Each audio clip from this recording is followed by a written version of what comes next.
Hey guys, how you doing? This is Manga etc. and I'm here today to bring the review for One Piece Manga chapter 1102, sorry, my bad. But yeah, the end of the flashback, I'm assuming the way this chapter leaves us makes you feel that the flashback has come to an end. And for me personally, I do not really have much to say about this chapter. I'm also on the, how it made me feel really, because I feel like after going through this chapter and seeing like what unfolds on this chapter, it kind of brings a new dynamic to the relationship between Luffy and Kuma.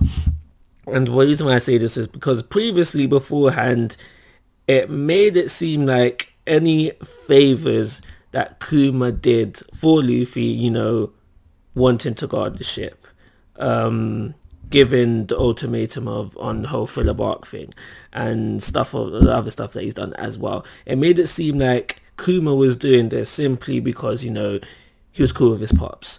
But after reading this chapter, I feel like it's more than that. Obviously, I feel like that plays a small part in the reasoning, but I feel like it's more so because obviously we know Kuma, a big fan of the Nika, and Kuma doesn't know, obviously, he doesn't know outright, that Luffy's eating the Nika. But Kuma already gets that kind of vibe from Luffy. So it's because of that.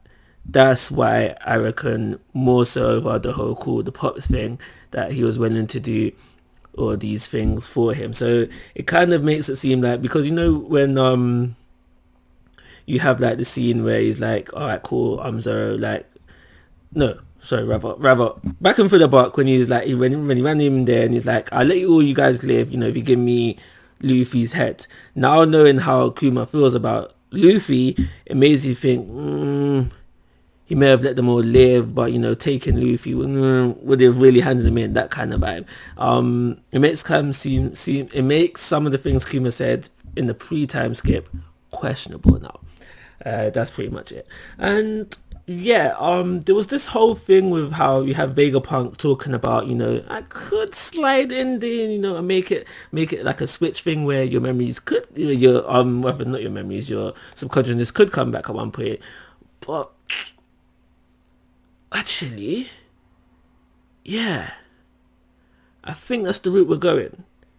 I think even though Jay says, if you do it, I'll be able to tell, I'm a scientist myself, I think that's the route we're going for Kuma to get his memories back. Simply because at the end of the chapter, we seem to flip back to real time and it's Bunny. She's there crying. She's in the pod where the memory was put in and there's no bubble there no more. So I'm thinking she touched the actual bubble. She's got in the actual memories.